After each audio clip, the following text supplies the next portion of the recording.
पाठक, कहीं ऐसा तो नहीं कि किसी पड़ोसी ने गुस्से में आकर कुछ कर दिया हो?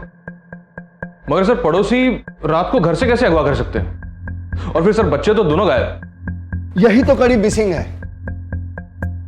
दोनों बच्चे एक साथ कैसे गायब हो सकते हैं? पाठक, हमें मेहुल की फैमिली से फिर से एक बार पूछताछ करनी होगी। सर चलो।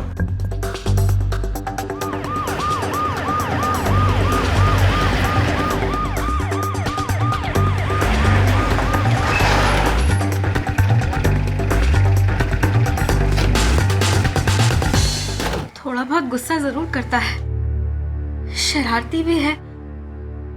पड़ोसी अक्सर नाराज होते जरूर है, लेकिन मुझे नहीं लगता कि किसी पड़ोसी ने कुछ किया होगा। और आपका बड़ा बेटा राहुल, उसका क्या? साहब राहुल बहुत सीधा बच्चा था, क्लास में हमेशा टॉप करता है। जितने क्लास में बच्चे सब उसके बहुत अच्छे दोस्त है साहब। वो ऐसे कहीं नहीं जा सकता साहब।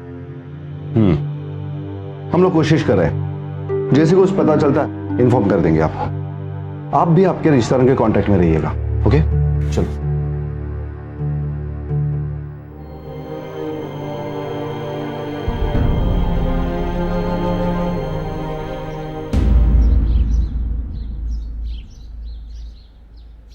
राम राम साहेब, एक गोष्ट सांगायची होती बघा.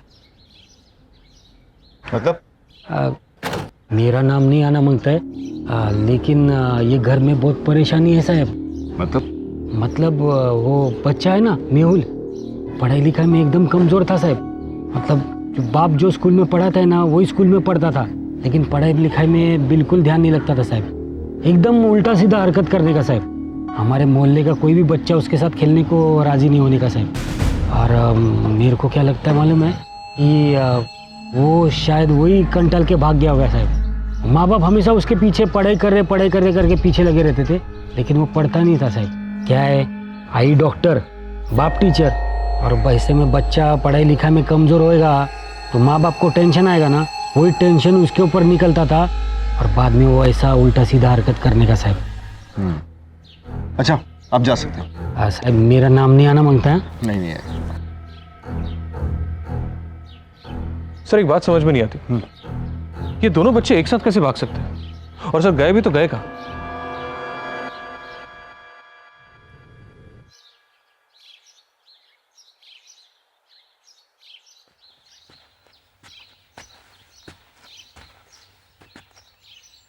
मैडम, क्लिनिक में अभी तक ताला है. आज की सारी अपॉइंटमेंट्स कैंसिल कर दो. ठीक है ma'am.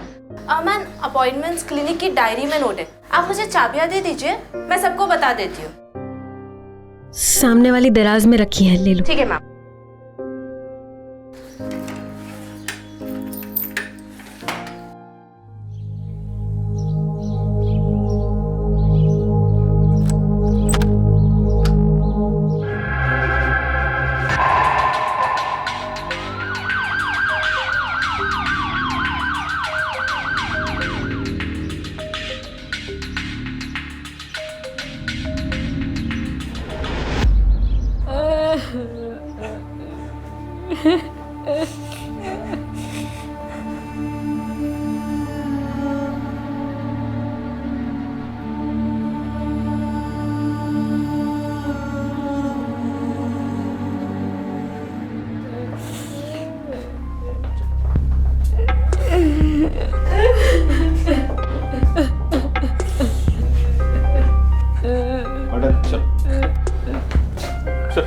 Please madam, please call Tawde चला गया. Please please.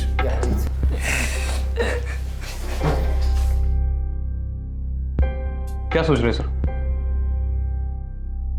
एक नहीं कई सवाल है. पहला, इसे जिसने भी मारा उसके मां के क्लिनिक में क्यों मारा? दूसरा, अगर मेहुल की लाश यहां पर है तो बड़ा बेटा राहुल कहां है? ये सब जुड़ा हुआ लग रहा है. कातिल घर में घुसा कैसे, वो बाहर निकला कैसे, राहुल कहां है? ये सब कड़ी अगर मिल जाए तभी मालूम पड़ेगा कि मेहुल के साथ क्या हुआ था. पाठक, तुम एक काम करो, राहुल के स्कूल जाओ, उसके टीचर्स और फ्रेंड्स के साथ बात करो. अच्छा.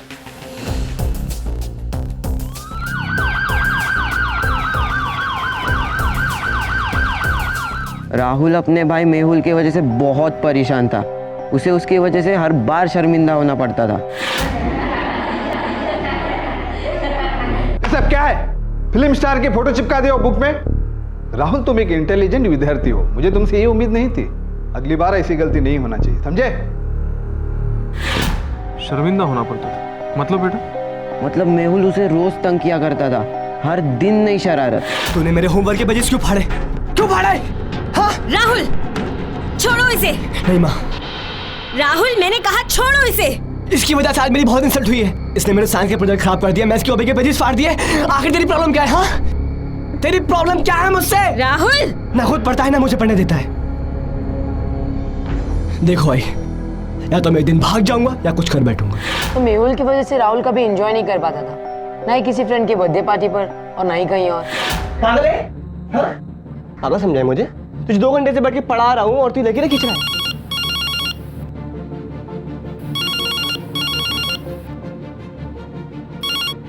Hello hello. हाँ नेहा। नहीं आए ना तुम बर्थडे पर? वो नेहा, वो माँ ने बोला था भाई को पढ़ाने के लिए, लेकिन मैं थोड़ी देर में आता हूँ ना, बस अभी निकलता हूँ। कोई जरूरत नहीं है, पार्टी खत्म हो गई है।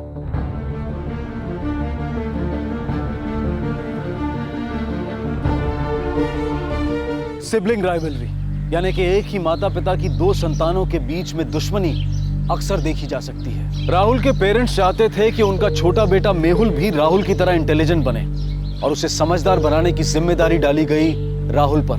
लेकिन मेहुल बाकी बच्चों से अलग था, वो किसी की नहीं सुनता था, राहुल की भी नहीं। और इसी वजह से राहुल अपनी जिंदगी में खिंचा खिंचा रहने लगा। वो अपने दोस्तों के साथ वक्त नहीं बिता पा रहा था, अपनी जिंदगी अपने हिसाब से नहीं जी पा रहा था और वो अंदर ही अंदर फ्रस्ट्रेट हो रहा था। क्या राहुल की यही फ्रस्ट्रेशन मेहुल की मौत का कारण बनी? क्या वाकई राहुल ने मेहुल का खून किया था और खुद फरार हो गया? अब कत्ल की वजह समझ में आ रही है सर, शायद सिबलिंग राइवलरी का मामला हो। शायद नहीं पाठक, यही मामला है। बड़ा भाई छोटे भाई से परेशान था, इसीलिए उसने उसका कत्ल किया और खुद फरार हो गया। ये राहुल के बारे में जल्द से जल्द पता करो और दिनकर को फोन करके बोलना कि पोस्टमार्टम की रिपोर्ट के बारे में पता करें। हम राहुल के घर जाएंगे। Right sir. ये कैसी बातें कर रहे हैं आप साहब? मेरा राहुल कभी ऐसा कर ही नहीं सकता। देखिए, ये सिर्फ पॉसिबिलिटी है। हो सकता है कि राहुल ने ये ना किया हो और हो सकता है कि राहुल ने ही मेहुल का मर्डर किया और भाग गया। साहब आप, हमें अभी सिर्फ शक है, सच का पता तो राहुल के मिलने के बाद ही चलेगा। मोहन साहब, राहुल ऐसा नहीं कर सकता है। आप लोगों को एक गलतफहमी हुई है साहब। राहुल सीधा बच्चा है, एकदम सीधा बच्चा। देखिए सर, हर अपराधी किसी ना किसी का तो बच्चा होता है, लेकिन अभी यही एक थ्योरी है जिस पर हमें काम करना है। हो सकता है कि वाकई में राहुल निर्दोष हो। खैर, राहुल की एक फोटो दीजिए हमें।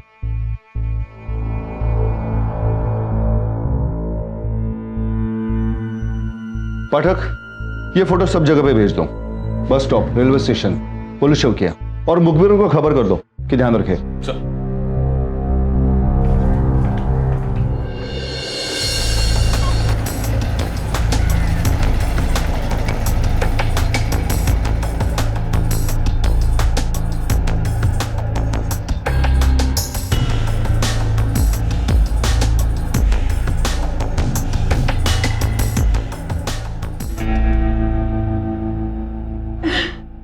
साहब, हमारे बेटे राहुल को कुछ पता चला?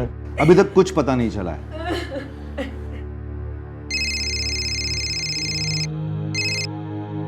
हाँ बोला।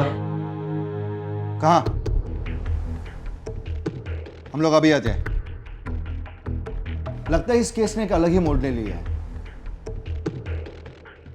अभी चलो हमारे साथ।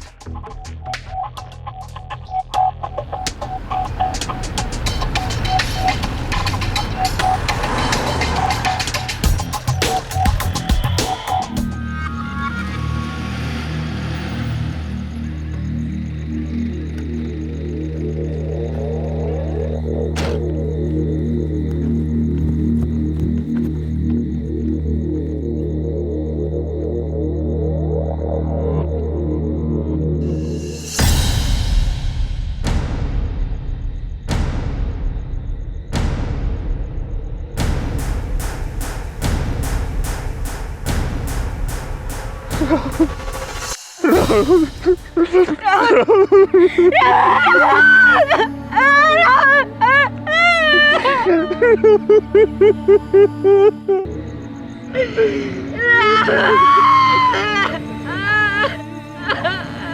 ये तो श्योर है कि राहुल ने मेहुल का मर्डर नहीं किया, क्योंकि मर्डर तो दोनों बच्चों का हुआ है। सर बट सवाल तो ये उठता है कि बच्चों ने किसी का क्या बिगाड़ा? इसी सवाल का जवाब तो हमें जानना है। नहीं जानना, मैंने अपने दोनों बच्चे खो दिए। नहीं जानना मुझे किसी ने सवाल का जवाब। पुलिस जिस सिबलिंग राइवलरी की थ्योरी पर काम कर रही थी, राहुल की लाश मिलने के बाद वो गलत साबित हुई। और अब पुलिस के सामने कई सवाल थे, जैसे कि अगर राहुल ने मेहुल का खून नहीं किया था तो फिर किसने किया था, और फिर राहुल का खून किसने किया था। एक की डेड बॉडी घर के साथ बने क्लिनिक में मिली थी और दूसरे की शहर से थोड़ी दूर एक सुनसान जगह पर। क्यों? पुलिस इतना तो समझ चुकी थी कि दोनों मर्डर्स एक दूसरे से रिलेटेड थे, लेकिन कैसे, ये पता लगाना इतना आसान नहीं था। पुलिस परेशान थी कि आखिर ये मामला क्या है, क्यों, कैसे और किसने किया था ये सब। अब पुलिस को इंतजार था पोस्टमार्टम रिपोर्ट का। सर राहुल और मेहुल की पोस्टमार्टम रिपोर्ट्स आ गई और फोरेंसिक्स भी। इंटरेस्टिंग। पोस्टमार्टम की रिपोर्ट बता रही है कि बच्चों को पहले क्लोरोफॉर्म से बेहोश किया गया, फिर उसके बाद उनका ब्लड ट्रांसफ्यूजन किया गया। और कमाल की बात यह है कि उनकी मां डॉक्टर है और हादसा उसी की क्लिनिक में हुआ है। मतलब सर? मतलब ये पाठक, डॉक्टर सुनीता का रिकॉर्ड चेक करना होगा, मुझे उसके बारे में सब कुछ जानना है। Right sir.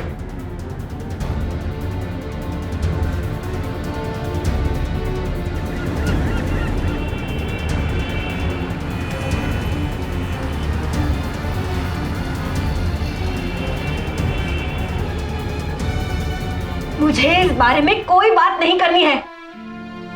आपके इन सवाल जवाब से मेरे बच्चे वापस नहीं आने वाले। लेकिन उनका खूनी बाहर आराम से घूम रहा है, उसे पकड़ना बहुत जरूरी है। साहब, अब ये सबसे क्या फायदा होगा? हम लोग पहले बहुत परेशान है साहब। राकेश जी, हमारे लिए ये सब जानना बहुत जरूरी है। Please cooperate. आप टेंशन में है, इसीलिए हमने आपको थाने नहीं बुलाया, हम खुद चले आए। सुनीता जी, राहुल पढ़ाई में बहुत इंटेलिजेंट था।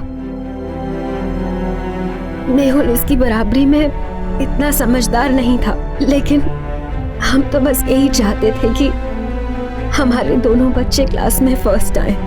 हर माँ बाप चाहते हैं कि उनके बच्चे सबसे अच्छे हो, इसीलिए आपने मेहुल पे जोर डालना शुरू किया। Am I right? साहब, तो गलत क्या किया साहब? हम लोगों ने अपने बच्चे के अच्छे के लिए सब माँ बाप करते साहब, उसके भविष्य के लिए हमने अच्छा सोचा साहब। हाँ, आपने कुछ गलत नहीं किया। अच्छा ये बताइए कि आपने क्या क्या कोशिशें की? क्या क्या नहीं किया साहब?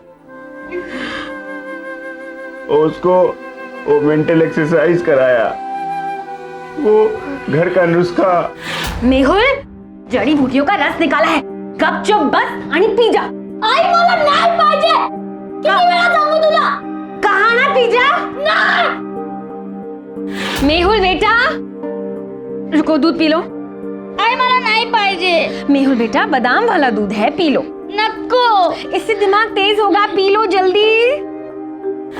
ऐसा कुछ जो आप लोग भूल रहे हो साहब। हम तो बस भगवान से यही प्रार्थना करते थे कि मेहुल को सद्बुद्धि दे, लेकिन हमें क्या पता था कि वही भगवान हमसे मेहुल को छीन लेगा। सिर्फ भगवान से? क्या इसके लिए किसी तंत्र मंत्र का सहारा नहीं लिया आपने? आपको पता? पुलिस को कब कैसे क्या पता लगता है, ये बात की बात है। बस आप ये बताइए, ऐसा हुआ था या नहीं? हाँ, हम लोग एक निरंजन बाबा के पास गए थे। ओम ह्रीं क्लीं चामुंडाय विच्चे स्वाहा। ओम ह्रीं क्लीं चामुंडाय विच्चे स्वाहा। ये भगवान अपने बेटे को रोज खिला देना और ये ताबीज उसके गले में बांध देना, जल्द ही उनको समझी आ जाएगी। आई क्या है ये सब? चुप रहो राहुल, बाबांचा आशीर्वाद आहे। मैं साइंस का स्टूडेंट हूँ और मुझे इन चीजों पर बिल्कुल विश्वास नहीं है। कुछ सवालों के जवाब साइंस के पास भी नहीं होते राहुल। पर आई पहन लो इसे। आई नहीं। पापा सब ठीक कर देंगे। फिर क्या हुआ? फिर साहब उस बाबा ने हमें एक और उपाय बताया। ढोंगी झूठे पाखंडी, बोलता है बच्चों का खून बदल दो। अरे तू कल बोलेगा कि बच्चों का खून कर दो, ऐसा करेंगे क्या हम? और उसके बाद हमने उसके यहाँ जाना छोड़ दिया साहब। आपने वहां जाना छोड़ दिया, पर बच्चों पर तंत्र मंत्र नहीं रुका, क्योंकि दोनों बच्चों के गले में एक जैसा ताबीज था। जिस घर में माँ डॉक्टर और बाप टीचर हो, वहां ये थोड़ा अनयूजुअल लग रहा था। खैर, मैं अभी आपको सच्चाई बताऊंगा। आपके बच्चों के साथ क्या हुआ था और उनका कातिल कौन है। क्या? किसने कत्ल किया मेरे बच्चों का? क्या हुआ साहब? आपके बच्चों की मौत गलत खून की अदला बदले के कारण हुई है, और उनका मर्डर दूसरे किसी और ने नहीं, बल्कि आपकी डॉक्टर पत्नी सुनीता जी ने किया है। क्या? ये क्या क्या कह रहे हो साहब आप? वही जो सच है। मालती, डॉक्टर सुनीता को अरेस्ट करो। ये क्या बकवास कर रहे हैं आप? बकवास नहीं, सच्चाई बता रहा हूं। आप हमेशा चाहती थी कि आपका छोटा बेटा मेहुल राहुल जैसा बने, और आपकी ये जिद आपको इस हद तक ले गई कि आपने तांत्रिक बाबा जैसे लोगों पर विश्वास करना शुरू कर दिया। बाबा की बभूति और तावीज से तो कुछ फायदा नहीं हुआ राकेश। कहीं जो बाबा कह रहे हैं वो सही तो नहीं कह रहे? पागल हो गई हो क्या तुम? ऐसा कहीं होता है क्या? बड़े बेटे का खून छोटे बेटे की रगों में डालने से क्या उसको बुद्धि आ जाएगी? ये सब बकवास है सुनीता। आपके पति भड़क गए, लेकिन आपके दिल में ये बात बैठ गई थी। झूठ है ये सब कुछ। मैंने ऐसा कुछ नहीं किया। आपके अलावा और कौन कर सकता है? क्लिनिक आपके घर के साथ में, क्लिनिक की चाबी आपके पास है, आपके घर के अंदर से क्लिनिक के लिए रास्ता है, आपके पास मेडिकल इक्विपमेंट भी है, और बाबा पर पूरा भरोसा था, ना कि मेडिकल साइंस पे, क्योंकि आपकी डिग्री फर्जी है कि नहीं? आपकी डिग्री फर्जी। जब पोस्टमार्टम की रिपोर्ट सामने आ गई, तभी हमने समझ लिया था कि दोनों बच्चों का खून एक ही वक्त हुआ था। दोनों के ब्लड में क्लोरोफॉर्म पाया गया था, और दोनों की मौत ब्लड ट्रांसफ्यूजन की वजह से हुई है। ये सब कुछ झूठ है। माना कि मेरी डिग्री फर्जी है, लेकिन मैंने अपने दोनों बच्चों को नहीं मारा। आपके पास साबित करने के लिए कुछ नहीं है सुनीता जी। सारे सबूत, ये पोस्टमार्टम की रिपोर्ट आपके खिलाफ है, और हाँ, आपकी ये फर्जी डिग्री भी हमारी थ्योरी को सपोर्ट करती है। ले जाओ इन्हें। सुनीता मानने को तैयार नहीं थी कि उसने राहुल और मेहुल का कत्ल किया था, लेकिन उसके पास पुलिस के सवालों का भी कोई जवाब नहीं था। उसका एक फर्जी डॉक्टर होना भी उसके खिलाफ काम कर रहा था। लेकिन क्या एक माँ वाकई अपने बच्चों का भविष्य बनाने की कोशिश में इस तरह उनकी जान के साथ खेल सकती है? भले ही सुनीता की डिग्री फर्जी थी, लेकिन क्या उसका इतने सालों का डॉक्टरी का तजुर्बा उसे इतनी सी समझ नहीं दे पाया कि किसी को अलग ग्रुप का ब्लड नहीं चढ़ाया जा सकता? क्या तंत्र मंत्र जैसी बातों में आकर कोई माँ अपने बच्चों के साथ इस तरह का काम भी कर सकती है? क्या रो रही है अब तुम? हैं? क्यों किया तूने ऐसा सब सुनीता? अपने ही बच्चों को मार डाला? मैंने मना किया था ना तुमको उस बाबा की बातों में आने से। तेरी वजह से पूरा परिवार उजड़ गया मेरा। लेकिन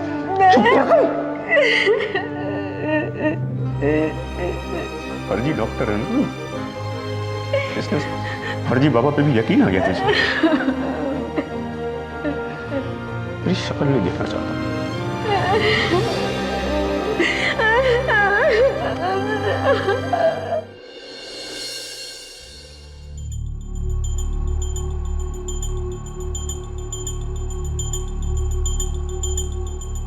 सर, आपने बुलाया? हाँ पाठक, मला काहीतरी गडबड वाटते है, कुछ समझ में नहीं आ रहा है। काय झालं सर? ही केस तर सॉल्व झाली नहीं। जरा सोचो, एक 16 साल का लड़का जिसकी हाइट करीबन 5 फीट 6 इंच है, एक अकेली औरत इतने बड़े बच्चे की लाश उठाकर ठिकाने कैसे लगा सकती है? और घसीटने के निशान भी नहीं है। मुझे कुछ गड़बड़ लग रहा है। बात तो सही है सर। इसका मतलब इस मर्डर में कोई और भी शामिल है।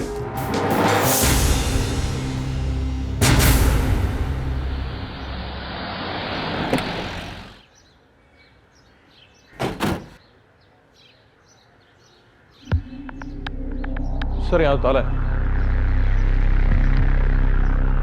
कहाँ गए होंगे वो लोग?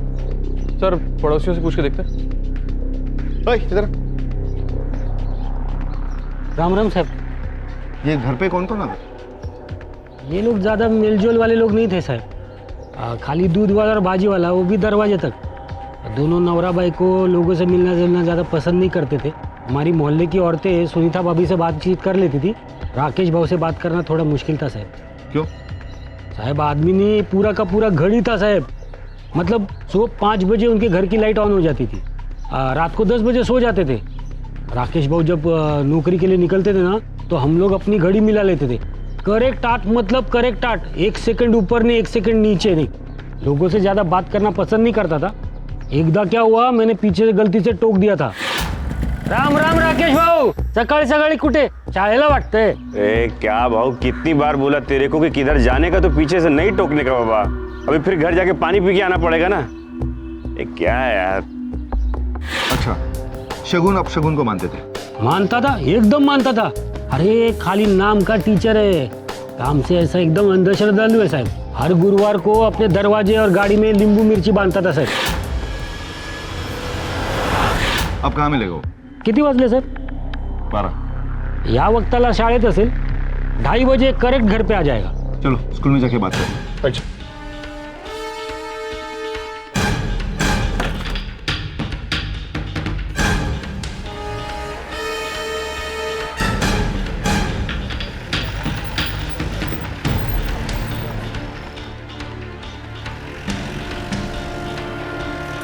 राकेश जी ने तो रेजिग्नेशन दे दिया। पर क्यों? बहुत परेशान थे। आपको तो पता ही होगा कि उनके बच्चे मारे गए थे और उनकी अपनी बीवी ही बच्चों की कातिल निकली।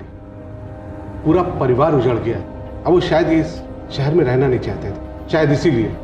और हम भला उन्हें रोक कैसे सकते थे? 1 मिनट, वो परेशान कब से थे? कुछ दिनों से उनके बिहेवियर में अचानक बहुत ही बदलाव आ गया था। उनके गले में तुलसी की माला दिखने लगी थी। लोगों से बोलचाल भी उन्होंने बंद कर दिया था। क्लासरूम में वो अकेले ही बैठे बैठे कुछ संस्कृत में बुड़बुड़ाते रहते थे। शायद अपने बेटे मेहुल की वजह से वो बहुत परेशान थे। Mehul, what is this? आज तुमने फिर से होमवर्क नहीं किया? मैंने तुम्हें कितनी बार समझाया है, कब सुधरोगे तुम? चलो चलो, दरवाजे के पास खड़े रहो। Go and stand there. जाओ फास्ट।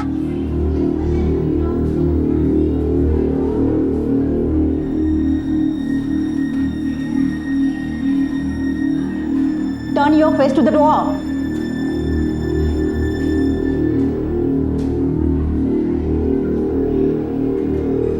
तो बच्चों, आज हम... अरे राकेश जी, ये बड़ी गंभीर बात है आपके बच्चे को लेकर। आप तो इतने अच्छे टीचर हैं। सर, इनके खुद के बच्चे को नहीं संभाला जाता तो दूसरे के बच्चे क्या पढ़ाएंगे ये? जब बच्चों को सुधारने का कोई और चारा नहीं बचता तो माँ बाप अक्सर जादू टोने जैसे अंधविश्वासों का सहारा लेने लगते हैं। मुझे लगता है कि उनके साथ भी ऐसा ही हुआ। वो शायद किसी तांत्रिक के चक्कर में पड़ गए थे। अचानक बच्चे के गले में ताबीज आ गया था और वो खुद भी काला टीका लगाकर स्कूल आने लगे थे। मैंने उनसे बात भी की। राकेश जी, रुकिए रुकिए रुकिए, ये सब क्या है? इसने काला टीका लगाकर स्कूल में नहीं आना चाहिए। उसे बच्चों पर बुरा असर पड़ता है। देखिए राकेश जी, मैं जानता हूं कि आप मेहुल को लेकर बहुत परेशान हैं। मुझे लगता है कि आप मेहुल को किसी को अच्छे डॉक्टर को दिखाना चाहिए, है? इन सब अंधविश्वासों में नहीं पड़ना चाहिए। सर आजकल सब डॉक्टर फर्जी होते हैं, कुछ नहीं आता सर उन्हें। अब मेहुल की समस्या का हल देवी शक्ति ही करेगी सर। मैं ये सब कुछ नहीं जानता, लेकिन कल से आप एक काला टीका लगाकर स्कूल में नहीं आएंगे, समझे? ये सब बताने के लिए शुक्रिया। पाठक, मुझे लगता है ये केस अभी तक सॉल्व नहीं हुआ है। Thank you.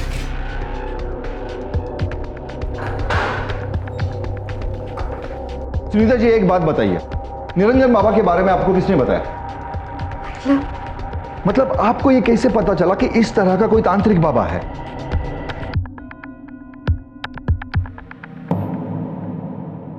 सुनीता, सुनीता।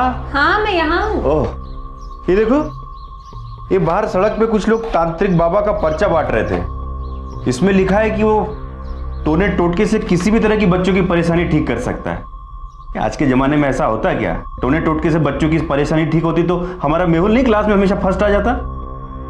मेरे को तो यकीन ही नहीं होता। क्या राकेश ये जानता था कि आपकी डिग्री फर्जी है? जी हाँ। क्या इस घर के अलावा आपके और भी कई घर या जायदाद है? जी, शिरोली में एक छोटी सी जमीन है, वहां पर एक कमरा बना हुआ है। लेकिन ये आप क्यों पूछ रहे हैं? ये मैं आपको बाद में बताऊंगा। मुझे शिरोली जाना होगा।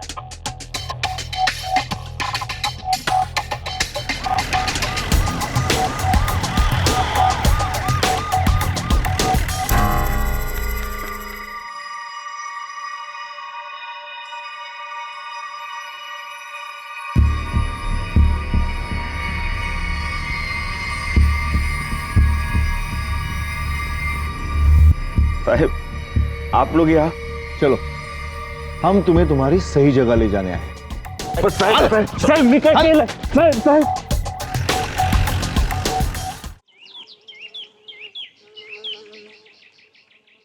पाठक, अब सच सच बताओगे या थर्ड डिग्री इस्तेमाल करोगे?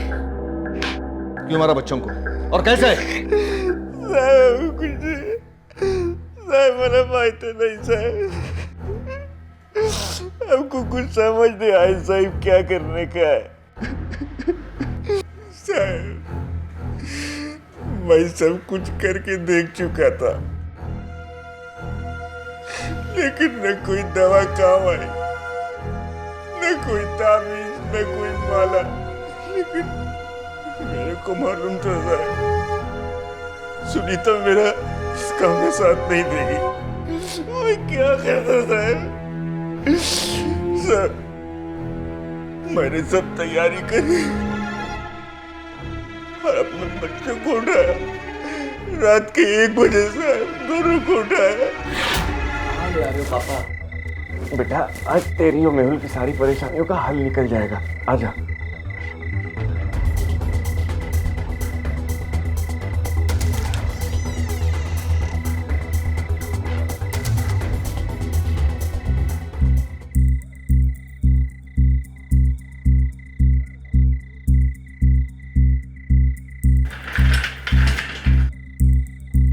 पापा ये क्या कर रहे हैं? बेटा कुछ नहीं, मैं जो कुछ कर रहा हूँ तुम दोनों की भलाई के लिए कर रहा हूँ, समझा? मैं माँ को बुलाने जा रहा हूँ। माँ, माँ।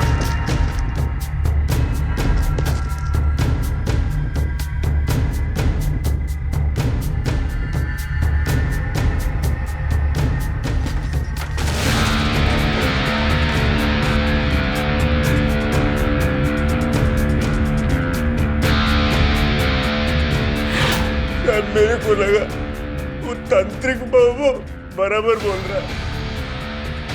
साहब, बच्चे को ब्लड ट्रांसफ्यूजन करने के अलावा कोई रास्ता नहीं था मेरे पास।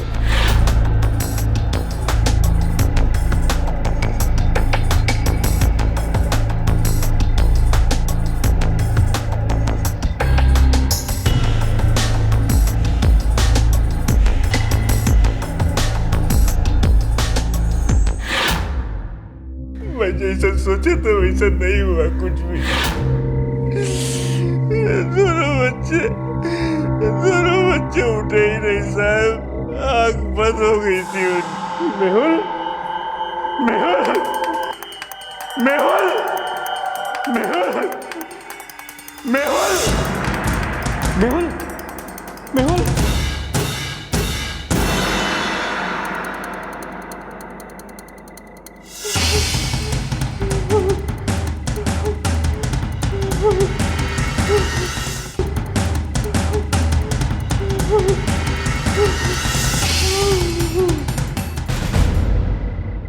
बच्चों की लाश देखकर मैं घबरा गया था।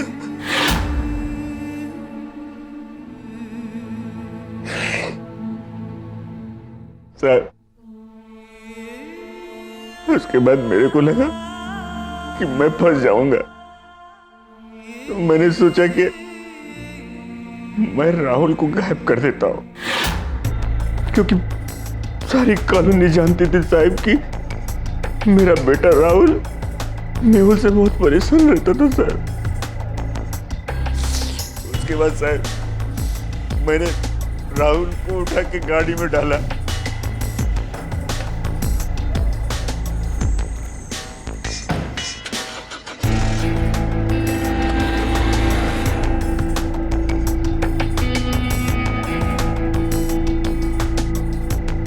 जंगल में ले जाके उसको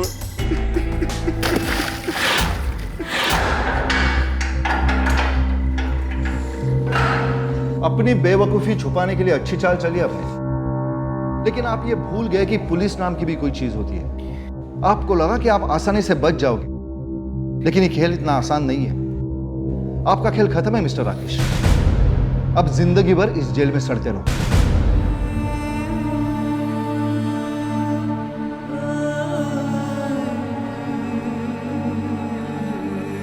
अंग्रेजी में एक कहावत है, excess of everything is bad, यानी अति हर चीज की बुरी होती है। जब कोई चाह अपनी हद पार कर जाए तब गुनाह का जन्म होता है। हर माँ बाप की इच्छा होती है कि उनके बच्चे समझदार हों, सबसे आगे हों, लेकिन राकेश की इस चाह ने एक अलग ही मोड़ ले लिया था और उसने वो कर दिया जिसकी कल्पना करना भी एक आम आदमी की सोच से बाहर है। तंत्र मंत्र जैसी अवैज्ञानिक बातों में आकर राकेश ने अपने दोनों बेटों को खो दिया। पढ़ाई लिखाई किसी के भी उज्जवल भविष्य के लिए बेहद जरूरी है, पर सोचने वाली बात यह है कि क्या जिंदगी में सफलता का पैमाना सिर्फ एकेडमिक्स है? बच्चों का दिमाग है, प्रेशर कुकर नहीं। आखिर कितना प्रेशर देंगे हम? और शायद ये वो प्रेशर ही था जिसकी वजह से मेहुल बागी हो गया था। न किसी की सुनता था, न किसी को कुछ बोलता था, लेकिन राकेश ये नहीं समझ पाया और उसने वो गलती कर दी जिसकी वजह से उसका पूरा परिवार तबाह हो गया। ये बेहद जरूरी है कि हम अपने बच्चों पर किसी भी तरह का दबाव न डालें, उन्हें अपनी बात प्यार से समझाएं और उनके मन की बात को समझने की कोशिश करें और उन्हें अपने सपनों को पूरा करने का एक मौका दें। अब मैं अनूप सोनी आपसे विदा लेता हूं, फिर मुलाकात होगी अगले एपिसोड में और खुलासा करेंगे एक और जुर्म का। तब तक अपना और अपने परिवार का ख्याल रखें और देखते रहें क्राइम पेट्रोल डायल 100। सबक एक को सीख हम सबको। जय हिंद।